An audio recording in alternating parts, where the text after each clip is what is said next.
వచ్చే వారము యవనస్తులు మిగతా వాళ్ళు చేయాలి.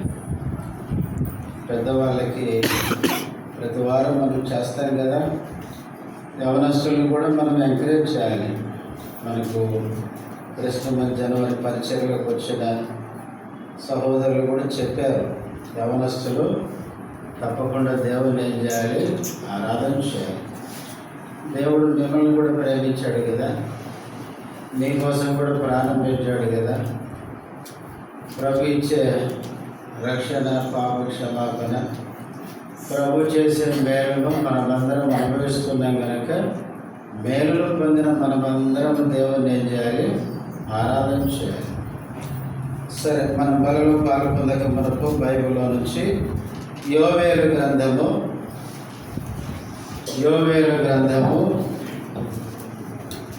2వ అధ్యాయం. యోవేలు గ్రంథము 2వ అధ్యాయము 25వ వచనం అందరం కలిసి చదువుకుందాం. యోవేలు గ్రంథము 2వ అధ్యాయము 25వ వచనం.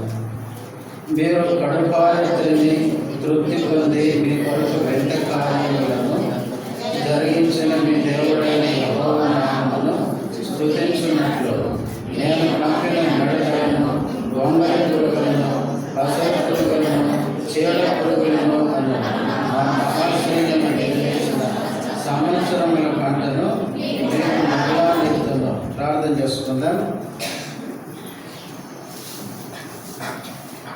ప్రేమ కలిగిన మా పరలోక తండ్రి, యేసుక్రీస్తు నామములో వందనాలు, స్తోత్రాలు.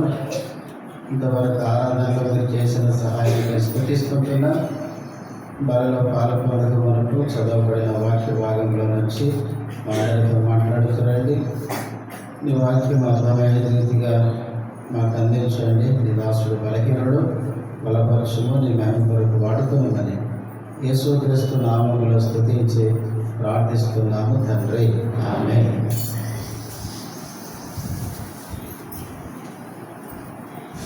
మనం చదువుకున్న ఈ వచనము చదవగానే మనకు అర్థమై ఉంటుంది.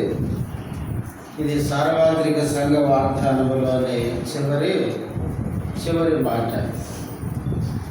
చివరి మాట ఏముంది? మిడతలను తినివేసిన సంవత్సరముల పంటను మీకు మరలా నెత్తును. యోవేలు గ్రంథం చాలా శ్రేష్టమైన పుస్తకం. ప్రవక్తల గ్రంథాలు ఇదొక పుస్తకం. నేను చాలాసార్లు మీకు చెప్పినట్టు నాకు గుర్తుంది. బైబిల్లో యెషయా గ్రంథం నుంచి మలాకీ గ్రంథం వరకు ఇవి ప్రవక్తల గ్రంథాలు. పాత నిబంధనలు ఎన్ని పుస్తకాలు ఉన్నాయి? శబ్దం వస్తలేదు. 39. ఈ 39 పుస్తకాలు బైబిల్ పండితులు కొన్ని భాగాలుగా విభజించినారు. ఆదికాండము నుంచి ద్వితీయోపదేశ కాండం వరకు 5 పుస్తకాలు. దాన్ని ధర్మశాస్త్రం అంటారు. యెహోషువ నుంచి ఎస్తేరు గ్రంథం వరకు ఇవి 12 పుస్తకాలు. ఇవి చరిత్ర గ్రంథాలు అంటారు. యోబు గ్రంథము నుంచి పరమగీతం వరకు 5 పుస్తకాలు. ఇవి ఏంటంటే కావ్య గ్రంథాలు. యెషయా గ్రంథము నుంచి మలాకి వరకు 17 పుస్తకాలు. ఇవి ప్రవచన గ్రంథాలు అంటారు. ఇవి క్రైస్తవులంగా మనకు గుడ్డి గుర్తులాగా ఉండాలి. ప్రవక్తల గ్రంథాలు ఏంటంటే గుడ్డికి చెప్పాలి కదా. అందుకే మీకు ఒకసారి గుర్తుపెట్టుకోవడానికి నేను చెప్పాను, గుడ్డి గుర్తులు చెప్పాను. ఫస్ట్ ధర్మశాస్త్రం 5, తర్వాత ఇప్పుడు చెప్పాను చరిత్ర గ్రంథాలు అన్నీ 12, తర్వాత కావ్య గ్రంథాలు 5, ప్రవక్తల గ్రంథాలు 17.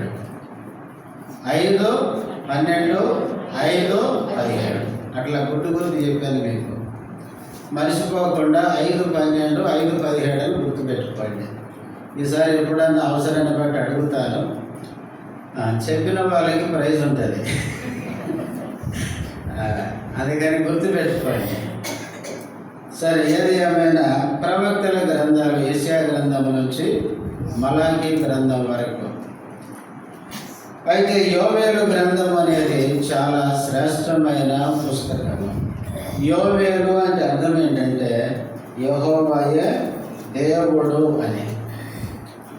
యోవేలు అంటే అర్థం ఏంటంటే యెహోవాయే దేవుడు. ఈ యోవేలు గురించి బైబిల్లో యోవేలు గ్రంథంలో తప్ప ఎక్కడ మనకు కనపడదు.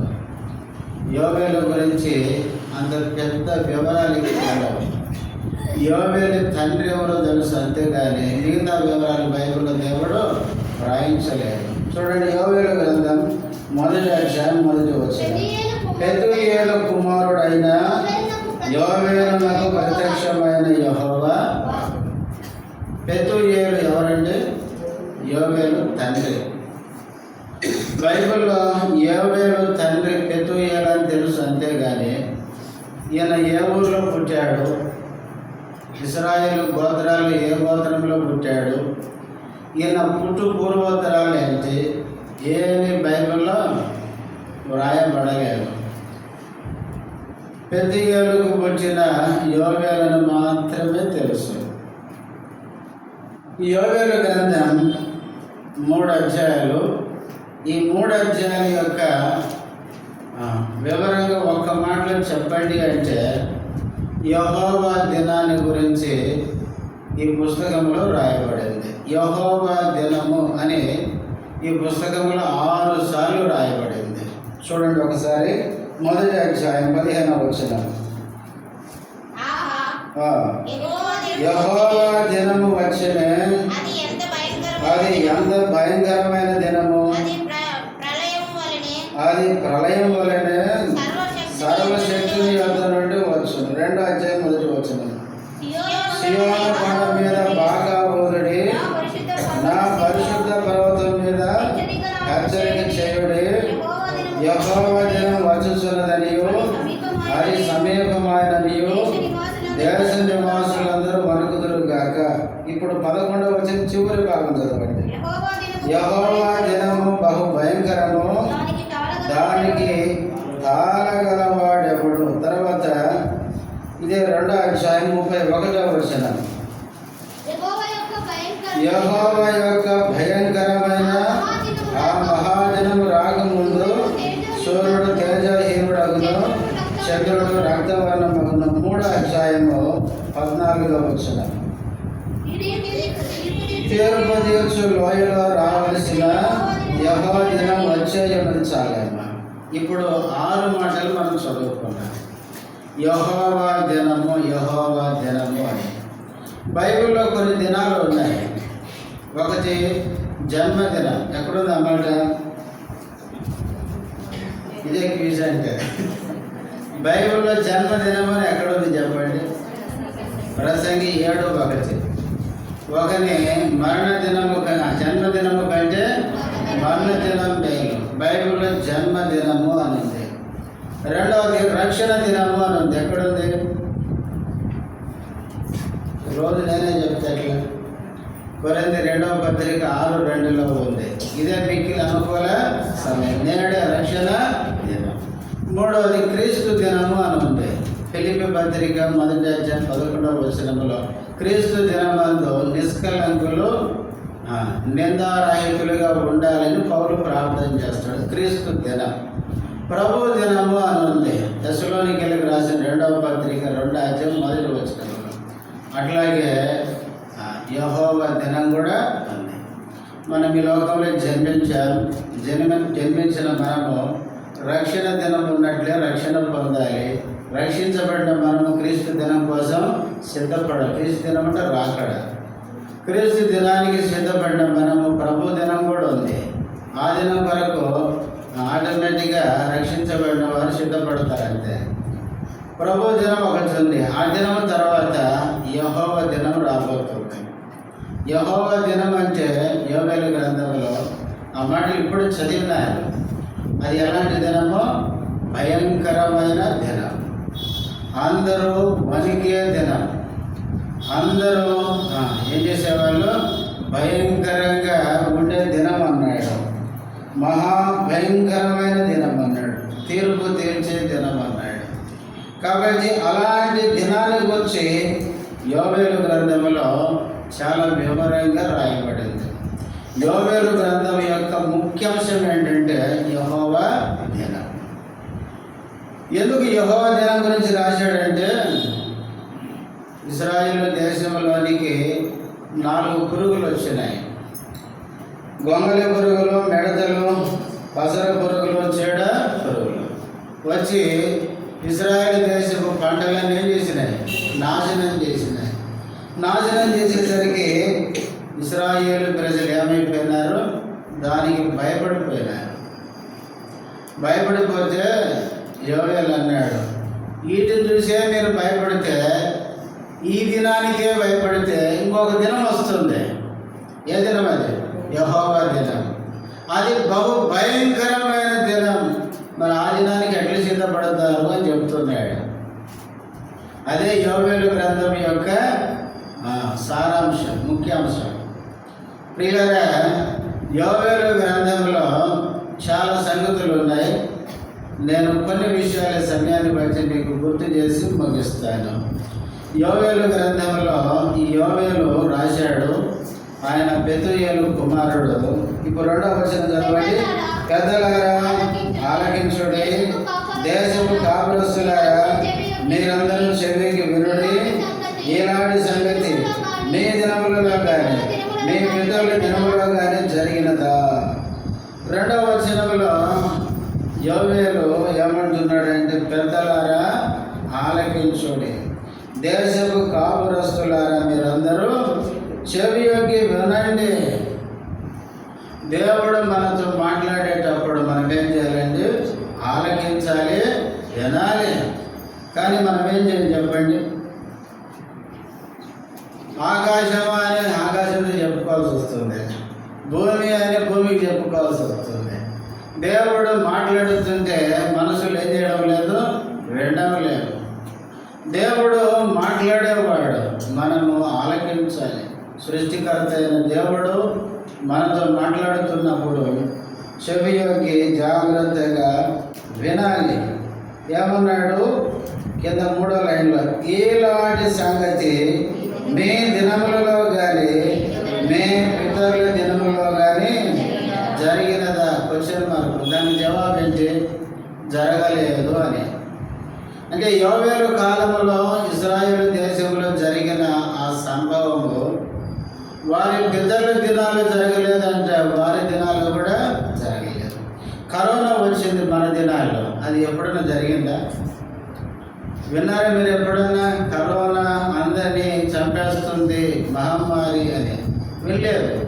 అట్లాంటిది ఒకటి ఆ కాలం వచ్చింది. యోవేలు కాలంలో వారి దినాల్లో కానీ వారి పితరుల దినాల్లో కానీ వారు ఎరగని ఒక వింతను దేవుడు జరిగించాడు. అందుకనే మీ పితరుల దినాల్లో కానీ మీ దినాల్లో కానీ ఇది జరిగినదా అన్నాడు అని.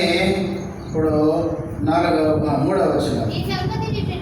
ఈ సంగతిని బిడ్డలకు తెలియజేయుడి, వారు తమ బిడ్డలకు ఆ బిడ్డలు రాబో తరం వారికి తెలియజేయుదురు. ఈ జరిగే సంగతి ఇప్పుడు మీరేం చేయాలి? 3వ వచనంలో ఈ సంగతి ఎవరికి తెలియజేయాలి? మీ బిడ్డలకు తెలియజేయాలి. ఆ బిడ్డలు ఏం చేయాలా? వాళ్ళ బిడ్డలకు తెలియజేయాలి. వాళ్ళ బిడ్డలు ఏం చేయాలా?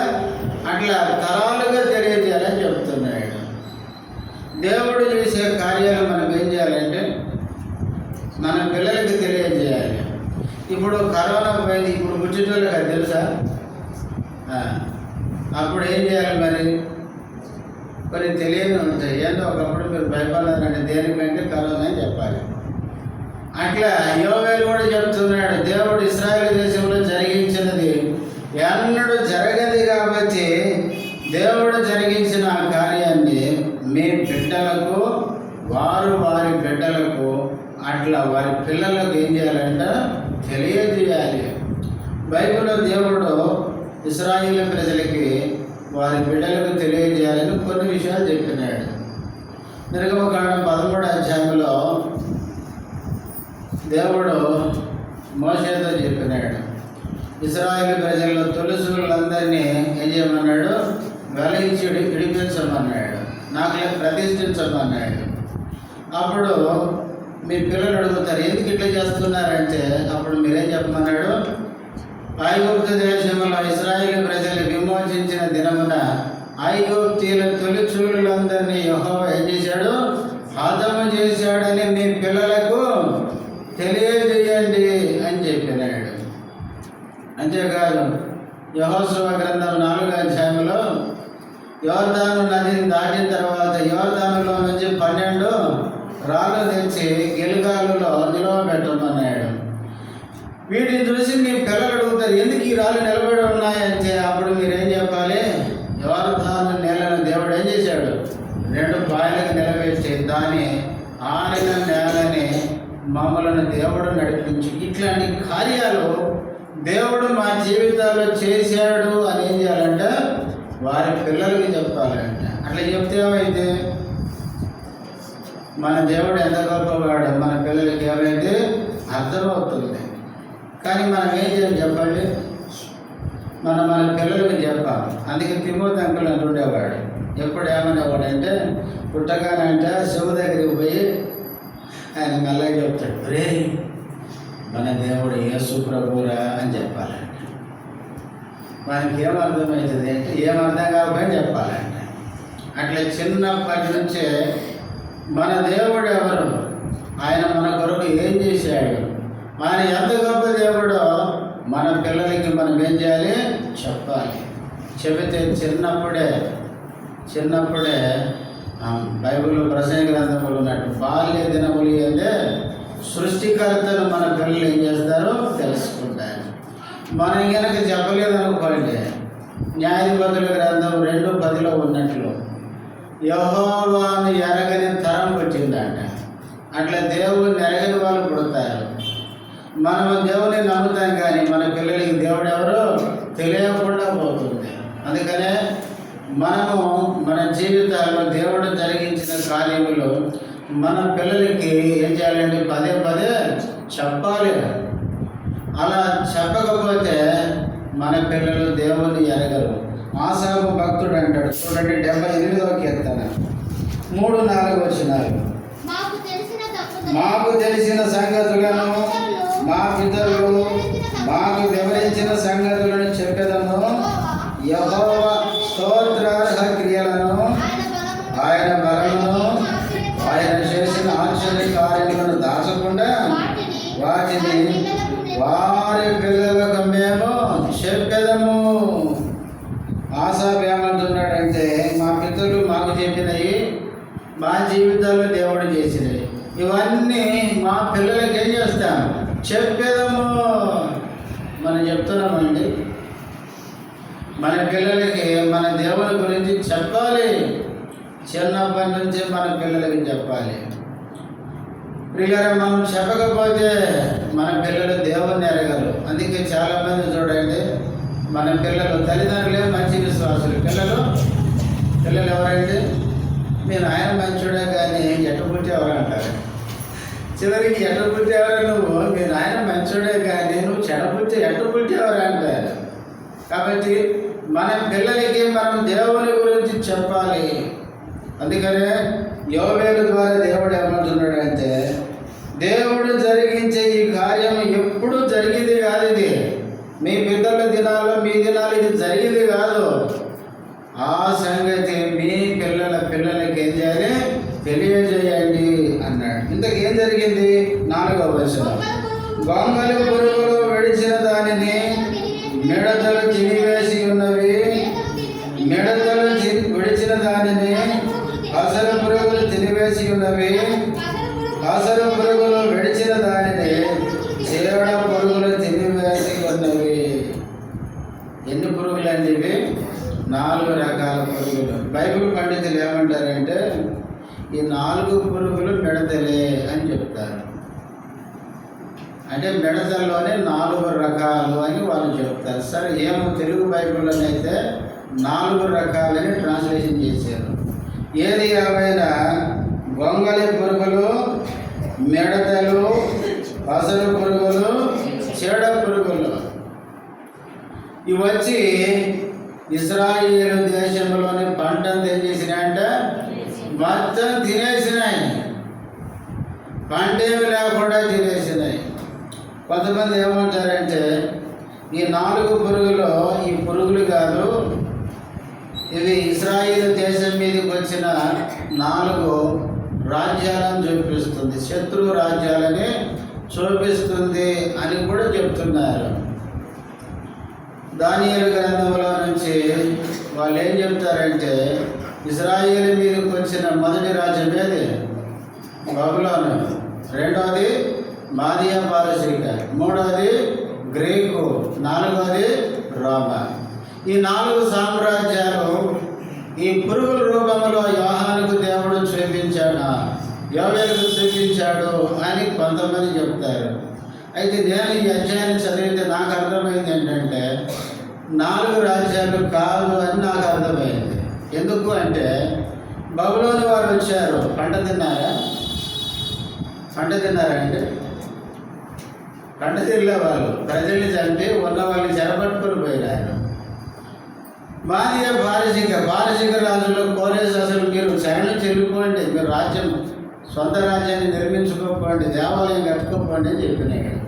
కనుక ఈ 4 రాజ్యాలు, ఈ 4 పురుగులు అనడానికి నాకు ఆధారం కనపడలేదు. మరి ఎందుకు వాళ్ళు చెప్పారో తెలియదు. ఎందుకంటే నేను కింది భాగాలను చదివితే ఈ 4 పురుగులు వచ్చి ఇశ్రాయేల్ దేశంలో పంటను మాత్రమే ఏం చేసినాయి? తినేసినాయి. పంట లేనందుకు ప్రజలు ఏడుస్తున్నారు. ప్రజలకి నష్టం పంట ద్వారా జరిగింది. కనుక ఈ 4 పురుగులు 4 రకాల పురుగులే అని మనం గుర్తుపెట్టుకోవాలి. అందుకే బైబిల్ మనం వ్యాఖ్యానించేటప్పుడు ఆ సందర్భానికి వేరుగా తీసుకుపోవద్దు వచనాల్ని. చాలామంది నేను గమనిస్తాను, వచనం చదువుతారు, ఆ సందర్భం ఏంటో గమనించకుండా అది తీసుకుని ఎన్నో లింక్ పెట్టేస్తారు. అసలు ఇక్కడ ఈ భాగం ఏం చెబుతుంది, మనం చెప్పేదానికి ఈ భాగం ఒప్పుకుంటుందా, అంగీకరిస్తుందా, దానికి కనెక్షన్ సరిపోతుందా అని గమనించారు. పైన 4 పురుగులు వచ్చాయి, కిందికి వచ్చేసరికి పంటలన్నీ తినేసినట్టు ఉన్నాయి. బబులోను కానీ, మాదియా పారసీకులు కానీ, గ్రీకు కానీ, రోమా కానీ వచ్చినప్పుడు పంటలు తిన్నట్టు లేరు. వాళ్ళు పంటలు ఎత్తుకుపోయినట్టు లేరు, కానీ ఆస్తిని ఎత్తుకుపోయారు, ప్రజల్ని చంపారు, దేవాలయానికి కూడా పట్టడం జరిగింది. సరే ఏది ఏమైనా ఈ 4 పురుగులు వచ్చినాయి. ఈ భాగాన్ని చదివితే 4 పురుగులే అవి వచ్చి ఏం చేసినాయి అంటే పంట అంతా ఏం చేసినాయి? తినేసినాయి. గొంగళి పురుగులు విడిచిపెట్టిందేమో మిడతలు తిన్నాయంట, మిడతలు వదిలిపెట్టినవి పసరు పురుగులు తిన్నాయి, పసరు పురుగులు వదిలిపెట్టినవి చీడ పురుగులు మొత్తానికి ఏమి లేకుండా పూర్తిగా తినేసినాయి. మొత్తానికి వీటిని పంపించింది ఎవరండి? చూడండి, ఇప్పుడు చదివారు ఇందాక మీరు, అందుకే నేను అడిగిన చదివినారు, మీరు గమనించకుండా చదువుతున్నారని నాకు అర్థమవుతుంది. చూడండి 2వ అధ్యాయము మన వాగ్దానంలోనే చూడండి, నేను ఆ వచనంలో నేను పంపిన మిడతలను, గొంగలి పురుగులను, పసరు పురుగులను, చీడ పురుగులు అను నా మహా ఎవరు పంపింది? నేను పంపిన అని దేవుడే అన్న, నేనే పంపించిన. ఇశ్రాయేల్ దేశం మీదికి, యోధా ఇశ్రాయేళ్ల మీదికి నేనే పంపిన ఈ పురుగుల్ని అన్నాడు. దేవుడే పంపాడు అంటే అర్థం ఏంటంటే ఈ ప్రజలను ఏం చేయడానికి? శిక్షించడానికి, సరిచేయడానికి. బైబిల్లో అక్కడక్కడ మిడతలు కానీ, పురుగులు కానీ దేవుడు పంపించున్నాడు. ఎందుకు పంపించాడు అంటే ఎందుకంటే దేవుని మాట విననందుకు. అసలు ధర్మశాస్త్రంలోనే దేవుడు చెప్పినాడు, మీరు కనుక నా మాట వినకపోతే మీ మీదకి ఏం పంపిస్తా? మిడతలను పంపిస్తా అని చెప్పినాడు. చూడండి, ద్వితీయోపదేశకాండం త్వరగా తీయండి, 28వ అధ్యాయం. ద్వితీయోపదేశ కాండం 8వ అధ్యాయము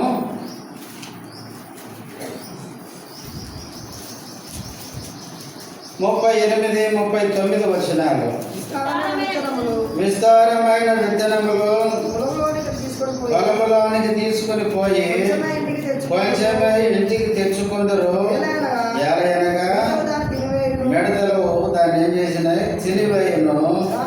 ద్రాక్ష తోటలను నీవు నాటి బాగు చేయదు గాని ఆ ద్రాక్ష రసమును త్రాగవు, ద్రాక్ష పండ్లను సమకూర్చుకునువు. ఎలాగనగా పొరుగు వాటిని ఏం చేస్తాయి? తినివేయి. ఈ ద్వితీయోపదేశ కాండం 28వ అధ్యాయంలో నేను వివరించాల్సిన పని లేదనుకుంటా. అది మీకు తెలుసు. దేవుని మాట వినకపోతే శాపము, వింటే ఆశీర్వాదం. మొదటి 14 వచనాలు వింటే కలిగే ఆశీర్వాదాలు, 15 నుంచి చివరి వరకు వినకపోతే కలిగే శాపం. దేవుడు పంపించి శాపాలు అయిపోయాయి. దేవుడు ముందే మోసే ద్వారా ధర్మశాస్త్రంలో చెప్పినాడు, మీరు నా మాట వినకపోతే మీరు పంట విత్తుతారే కానీ కొంచెమే తెచ్చుకుంటారు, ఎందుకంటే నా మిడతలు వస్తాయి. ద్రాక్ష చెట్లు అక్కడ ఏమన్నాడు? పొలాలు మీరు రసము పండ్లు సమకూర్చుకోవాలనుకుంటారు కానీ మీకు అవి తగినంత రావు, ఎందుకంటే నేను పురుగులను పంపించి వాటిని ఏం చేస్తాను? తినివేసేటట్లు చేస్తాను. మీరు నా మాట వినకపోతే వాటిని పంపిస్తాను అన్నాడు. ప్రియులారా, బైబిల్లో మిడతలు కానీ పురుగులు కానీ ఎక్కడైనా వచ్చి నష్టం చేశాయంటే అవి ఏంటంటే దేవుని మాట వినకపోతేనే అవి జరిగినట్లు చూస్తాం. నిర్గమకాండంలో కూడా 10వ అధ్యాయంలో దేవుడు మిడతలను పంపిస్తున్నాడు. ఎందుకు? ఫరో దేవుని మాట వినడం లేదు. చూడండి, నిర్గమకాండం 10వ అధ్యాయం 6వ వచనం.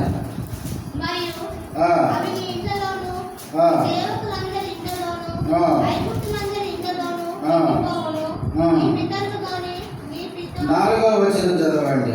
నీవు నా జనులను పోనీయనొల్లని ఎడల ఇదిగో రేపు నేను మిడతలను వినని ఎడల. అంటే దేవుని మాట వినకపోవడం ఏంటంటే పాపం కదా.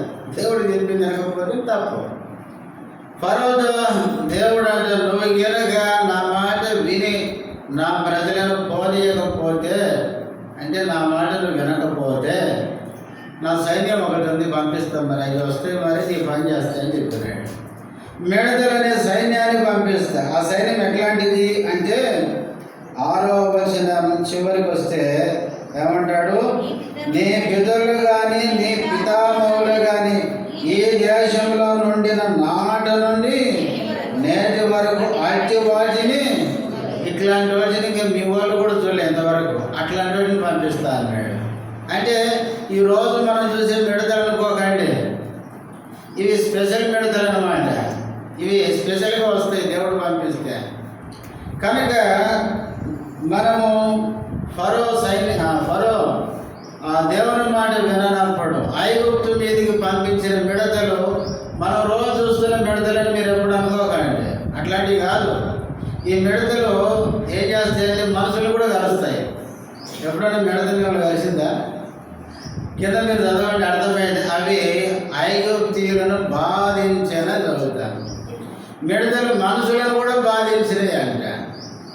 కాబట్టి ఇట్లాంటి మిడతలను పంపించినాడు. బైబిల్లో ప్రియులారా, మిడతలు కానీ పురుగులు కానీ ఏదైనా ఒక దేశం మీదకి వచ్చి అక్కడ నష్టాన్ని కలిగించినాయి అంటే అవి దేవుడే పంపించాడు. ఎందుకంటే వారు దేవుని మాట విననందుకు, వాళ్ళని సరి చేయడానికి. నేను ఒక విషయాన్ని గమనించాను బైబిల్లో. ఏంటి ఆ విషయం అంటే, మనిషికి ఉండే ఒక లక్షణం ఏంటంటే ఆ వచ్చిన వాటిని చూసి భయపడతాడు కానీ, అర్థమవుతుందని చెప్పేది, వాటిని పంపించిన దేవునికి మనుషులు భయపడరు. అదే నాకు ఆశ్చర్యం అనిపిస్తుంది. కరోనాను చూసి అందరూ భయపడరు కానీ కరోనా పంపించిన దేవునికి ఎవరైనా మారినట్టు కనపడుతుంది. ఇప్పుడు చెప్పండి, క్రైస్తవుల్లో అప్పటికి ఎప్పటికి ఏమైనా తేడా కనపడుతుందా? లోకంలో మనుషులకి తేడా ఏమైనా కనపడుతుంది? విచిత్రం ఏంటంటే మనుషులు వచ్చే వాటిని చూసి భయపడతారు, కానీ పంపించిన వీటిని చూస్తేనే ఎంత భయం ఉందంటే వాటిని పంపించిన దేవుడు ఇంకెంత ఎంత గొప్పవాడై ఉండాలి. ఆ దేవునికి ఇంకెంత భయపడాలి మనం. అదే యోవేలు గ్రంథంలో దేవుడు చెప్పింది, మీరు వీటిని చూసి భయపడుతున్నారు, యెహోవా దినం వస్తుంది, అది మహాభయంకరమైన దినం, ఆ రోజు దేవుడే వచ్చే దినం, ఆ రోజు ఎట్లుంటే దానికి ఎట్లా సిద్ధపడతారు మీరు అని చెప్తున్నాడు. కాబట్టి ప్రియులారా, మనిషి వచ్చే ఇది చూసి భయపడతారు, కానీ పంపించే దేవునికి మనిషి భయపడడం లేదు. మనిషిలో ఉన్న ఒక బలహీనత ఇది. ప్రియులారా, ఈ లోకంలో మనం చూసే వాటి కంటే వాటిని పంపించే దేవుడు ఎంత గొప్పవాడో మనం గుర్తించాలి. ఈ బసర పురుగులు, చీడ పురుగులు, ఈ గొంగళ పురుగులు, మిడతలు, వీటిని చూసి ఇశ్రాయేలు ప్రజలు భయపడుతున్నారు, కానీ పంపించిన దేవుని చూసి వాళ్ళకు భయం ఉండడం లేదు. ఈరోజు కూడా అంతే. మనుషుల మీదకి ఏదైనా వచ్చింది అనుకోండి, దాన్ని చూసి చచ్చిపోతారేమని చచ్చిపోతుంది. చచ్చిన తర్వాత ఉంది కదా, దేవుడు అసలు కథ అప్పుడే స్టార్ట్ చేస్తాడు నీకు. దాని గురించి మనిషి భయపడటం లేదు, దేవునికి భయపడటం లేదు. వచ్చే పరిణామాలకి, పరిస్థితులకి మనిషి కలవరపడుతున్నాడు. ఒకటి గుర్తుపెట్టుకోండి, దేవునికి భయపడేవాడు ఈ లోకంలో దేనికి భయపడ్డాడు. దేవునికి భయపడిన వాడు ఈ లోకంలో ప్రతి దానికి భయపడతాడు. గుర్తుపెట్టుకోండి. అందుకే ఈ దినాల్లో మనుషులు దేవుని భయం లేకుండా మనుషులు బతుకుతున్నారు. కాబట్టి వచ్చే ప్రతి పరిస్థితికి ఏమైపోతున్నారంటే మనుషులు కలవరపడుతున్నారు. ఏమైందని పోతే చస్తాం. అది అంతకంటే ఏమైంది చెప్పండి? ప్రభువు నమ్మడానికి ఇంకా భయంగా ఉంది చెప్పండి. ప్రభువు నమ్మి దేవునికి భయపడకపోతేనే ప్రతి చిన్నదానికి మనం భయపడిపోతాం. కాబట్టి ఇక్కడ ఇశ్రాయేలు దేశం మీదకి 4 పురుగులు దేవుడే, ఇప్పుడు చదువుకున్నాం, నేను పంపిన అన్నాడు దేవుడు. దేవుడే ఈ 4 పంపించినాడు. ఇశ్రాయేలు ప్రజల్ని సరిచేయడానికి, వారిని చక్కపరచడానికి పంపించినాడు. అవి వచ్చి ఏం చేసినాయంటే పంటలన్నిటిని పూర్తిగా తినేసినాయి. ఎంత తినేసినాయంటే పూర్తిగా, మీరు తర్వాత చదువుకోండి, మొత్తం తినేసినాయి. తిన్నప్పుడు ఇప్పుడు 5వ వచనం నుంచి 12వ వచనం వరకు 4 రకాల ప్రజలకి దేవుడు ఏడవండి, రోధించండి అని దేవుడు చెప్పినాడు. ఎవరెవరు చూడండి, 5వ వచనం. మత్తులారా మేలుకొని కన్నీరు విడబడి ద్రాక్షారస పానం చేయవారులారా సాలమ్మాగులే. ఎవరికి చెప్తున్నాడు? ఒకటి, మత్తులారా ద్రాక్షరసం పానము చేయవారులారా మీరు కన్నీరు విడవండి, రోదనము చేయండి. రెండవది 9వ వచనం కింద చివరి భాగం. యెహోవాకు పరిచర్య చేయు యాజకులు అంగలార్చుచున్నారు. అంగలార్చడం అంటే ఏడవడం. దేవునికి పరిచర్య చేసి యాజకులు ఏడుస్తున్నారు. తర్వాత 11వ వచనం. భూమి మీద పైరు చెడిపోయిను, గోధుమ కర్రలను, యవల కర్రలను చూచి షేర్జగాన్లారా.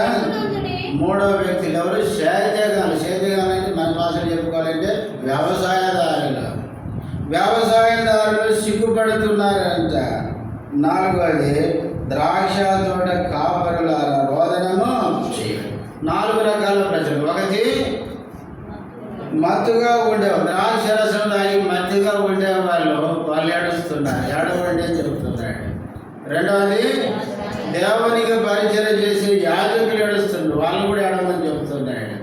మూడవది, సేద్యం అంటే వ్యవసాయం సేద్యం చేసే వారు మీరు సిగ్గుపడండి అని చెప్తున్నాడు. 4వది, ద్రాక్ష తోట కాపరులారా మీరు కూడా రోదనము చేయండి. ఎందుకు చెప్పాడంటే, మత్తులారా ద్రాక్షపానం చేసేవాళ్ళారా ఏడవండి, రోదన చేయమని ఎందుకు చెప్పాడంటే 5వ వచనం 2వ భాగంలో క్రొత్త ద్రాక్షారసం మీ నోటికి వాళ్ళకు దొరకదు అన్నమాట. ఇప్పుడు నెల రోజులు వైన్ షాపులు బంద్ అన్నారనుకోండి. ఇప్పుడు అసలు సంగతి చూడాలి. అసలు అన్ని ఉంచేదే మాకు కొన్ని సరిపోతలేమని అర్జీలు పెడతారు. మీరు సప్లై సరిగా చేస్తలేరు, ఇది మాకు నిత్య అవసర సరుకు అని. మాకు రావట్లేదు, మాకు మంచి మంచి బ్రాండెడ్. మన ఎవరో నేను న్యూస్లో చూశాను, అదేదో కింగ్ ఫిషరా, మీకు తెలుసు, తాగేటోళ్ళ తెలుసు బాగా. కింగ్ ఫిషరు అది బ్యాన్ చేస్తున్నాడంట. అది చేతిలో పట్టుకుని వాడు ఏడుస్తున్నాడు. ఇంకా నువ్వు లేకపోతే నేనంట బతికేది కింగ్ ఫిషరు అని ఆ కంపెనీ బ్యాన్ చేస్తున్నాడు. మన న్యూస్లో చూశాను. వాడు వార్తల్లో దాన్ని పట్టుకొని స్వాగాలు పెట్టి రాగాలు పెట్టి మన ఇద్దరి స్నేహం ఎన్నేళ్ళు అని, ఎన్నేళ్ళ నుంచో మన దగ్గర స్నేహం చేశాను, ఇప్పుడు నువ్వు దూరం అయితే నేనెట్లా బతకాలని పాట పాడుతున్నాడు వాడు ఏడుస్తా. అందుకే ద్రాక్ష రసం తాగి మత్తుగా ఉండే వారికి క్రొత్త ద్రాక్ష రసం రాకపోతే వీళ్ళు ఏం చేయాలంట? రోదన చేయాలి.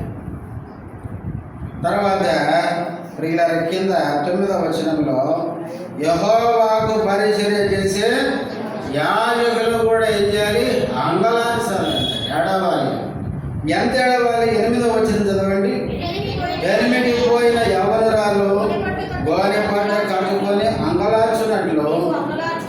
ఎట్లా అంగలార్చమంటున్నాడంటే, పెనిమిటికి పోయిన యవనురాలు గోనె పట్ట కట్టుకొని అంగలార్చున్నట్లు. కొత్తగా పెళ్ళి అయింది, కొంచెం సంతోషంగా సాగుతుంది. ఇంతలో పెనిమిటి పోయాడు అనుకోండి, ఆ యవనురాలకి ఎట్లుండే చెప్పండి? ఇక వాళ్ళని ఓదార్చడం కష్టం. అట్లా ఎడబండి అని చెప్తున్నాడు. ఎందుకంటే 9వ వచనం మొదటి నుంచి, నైవేద్యమును పానార్పణమును యెహోవా మందిరంలోనికి రాకుండా, అది సంగతి. మందిరంలోకి వచ్చేది రాకుండా ఏమవుతుంది? తెలిసిపోయాయి. వాస్తవంగా బైబిల్లో ఇశ్రాయేలు ప్రజలు వారి పంటల్లో తెచ్చే ప్రథమ ఫలాలే యాజకుల యొక్క పోషణ. అవే రాకపోతే ఏడ్చేదేవాడు వీళ్ళే. అందుకే యోవేలు ప్రవక్త ద్వారా దేవుడు చెప్పినాడు, యెహోవాకు పరిచర్య చేసి యాజకులారా అంగలార్చండి. పెనిమిడి చనిపోతే యవనురాలు గోనె కట్టుకొని అంగలార్చినట్లు అంగలార్చండి. ఎందుకంటే మందిరంలోకి వచ్చేటివన్నీ ఏమైపోతాయి? ఆగిపోతాయి. బైబిల్లో పిల్లరా దేవుడు ఒక నియమం పెట్టినాడు. ధర్మశాస్త్రంలో ఏంటంటే, ఇశ్రాయేలు ప్రజలు వారి పొలాల్లో పండేది కానీ వాళ్ళ ప్రథమ ఫలాలు కానీ దేవుని మందిరానికి తీసుకురావాలి. అవే యాజకులకు ఏంటంటే పోషణ. చూడండి, కొన్ని వచనాలు త్వరగా చదువుతాను. సంఖ్యాకాండము 18వ అధ్యాయము. సంఖ్యాకాండము 18వ అధ్యాయము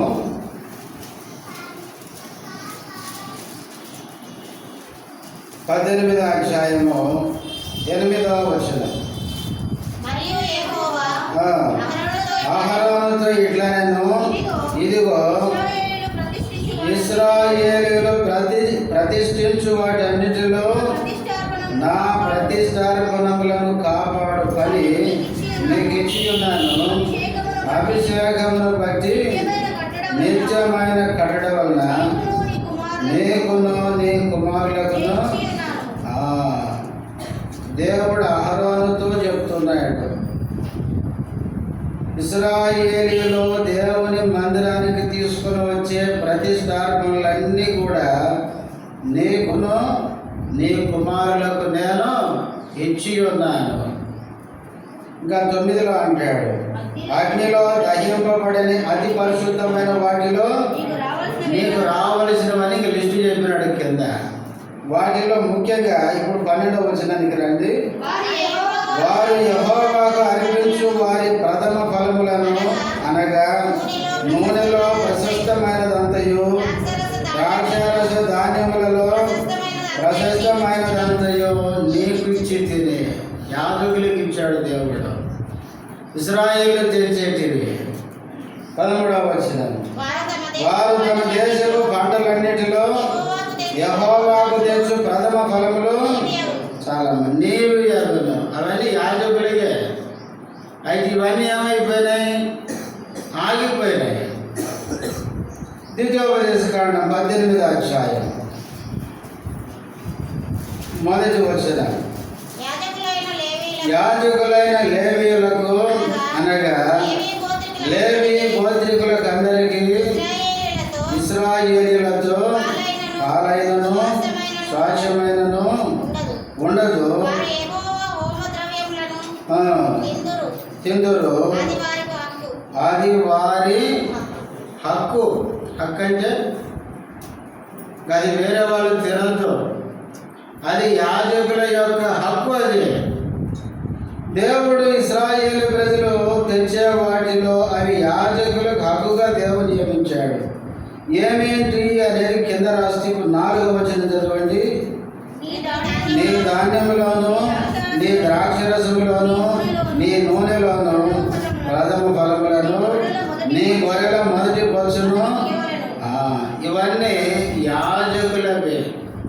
అయితే యోవేలు గ్రంథం 1వ అధ్యాయానికి వచ్చేసరికి ఈ 4 పురుగులు వచ్చి వాళ్ళ పంటంతా తినేసినాయి. కాబట్టి ప్రజల దగ్గర పంటే లేకపోతే మందిరంలోకి ఏం తీసుకొని వస్తారు? మందిరంలోకి ఏం తీసుకురాకపోయేసరికి ఇప్పుడు యాజకులంతా ఏం చేస్తున్నారు? అంగలారుస్తున్నారు. ఎంత అంగలారుస్తున్నారంటే ప్రియులారా, పెనిమిటిని యవ్వనురాలు పోగొట్టుకుంటే ఎంత అంగలారుస్తారు, అట్లా అంగలార్చే పరిస్థితి వచ్చింది. తర్వాత 11వ వచనానికి వచ్చేసరికి ఇక్కడ సేద్యగాళ్ళు కూడా ఏమవుతున్నారు? సిగ్గుపడుతున్నారు. ఈ సిగ్గు అనే మాట మనం అర్థం చేసుకోవాలంటే సేద్యగాళ్ళు సేద్యం చేశారు, చేయలేదని కాదు. దున్నారు, విద్యారు, కావలసిన ప్రయాసంతా పడ్డారు, కానీ పంట అయితే రాలేదు. ఇది ఎట్లుంటుందంటే ఒక పిల్లోడు చిన్నప్పటి నుంచి కష్టపడి చదువుకున్నాడు. టీచర్లు అందరూ చెప్తున్నారు మా క్లాసులో వీడే ఫస్ట్, మా క్లాసు కాదు స్కూల్కి ఫస్ట్ వీడే చెప్తున్నారు. తీరా బోర్డ్ ఎగ్జామ్లో వాడికి ఫెయిల్ అయినాడు. వాడు ఏముందాడు చెప్పండి? సిగ్గుపడతాడు వాడు. అని నేను ఎంత కష్టపడి తినే, ఎంత ప్రయాసపడి తినే, కానీ ఏమైంది అని సిగ్గుపడతాడు. ఎందుకు ఇట్లా అయింది? సేద్యగాళ్ళ పరిస్థితి అట్లా అయిపోయింది. అంతేకాదు ద్రాక్ష తోట కాపర్లు కూడా రోధిస్తున్నారు. ఎందుకంటే మేము ఇంత కాపర్లు ఉంటే ఏమొచ్చినాయి? 4 ఎడ్లు వచ్చి మొత్తం ఏమైనాయి? మొత్తం తిరిగిపడేసినాయి. కనుక ఇదంతా వచ్చి తిన్న తర్వాత ఇలా ఏమీ మిగలలేదు. ఒక పక్క ద్రాక్షారసం తాగి మత్తుగా ఉండేవాళ్ళు ఏడుస్తున్నారు. రెండవ పక్క మందిరంలో పరిచయం చేసి యాజకులు ఏడుస్తున్నారు. మూడవ పక్క సేద్యం చేసేవాళ్ళు ఏడుస్తున్నారు, రోధిస్తున్నారు. ఒక పక్క ద్రాక్ష తోట కాపరులు ఏడుస్తున్నారు. దేశమంతా ఏంటంటే రోదన, అంటే దుఃఖం. అందుకే 12వ వచనం చివరిలో అంటాడు, చివరిలో చూడండి, నరులకు సంతోషమేమి. ఏడుపుంటే సంతోషం ఎక్కడి నుంచి వస్తుంది? దేశమంతా నరులందరికీ ఏముందండి? ఏడుపు. ఎందుకంటే ఇజ్రాయేల్ దేశం అంతా బతకడానికి ఆధారపడేది వ్యవసాయం మీద, పంటలన్నీ తినేసినాయి. కాబట్టి అందరికీ దుఃఖం ఉంది కాబట్టి నరులందరికీ ఏమి లేదు? సంతోషం లేదు. అయితే ప్రేమ కలిగిన దేవుడు దేశమంతా ఏడుస్తూ దుఃఖంతో ఉన్నప్పుడు ఏమన్నాడంటే 2వ అధ్యాయము 25వ వచనానికి వచ్చేసరికి అవి తినేసిన పంటను మరలా నేను ఇస్తాను. అదనమాట దేవుడు చెప్పింది.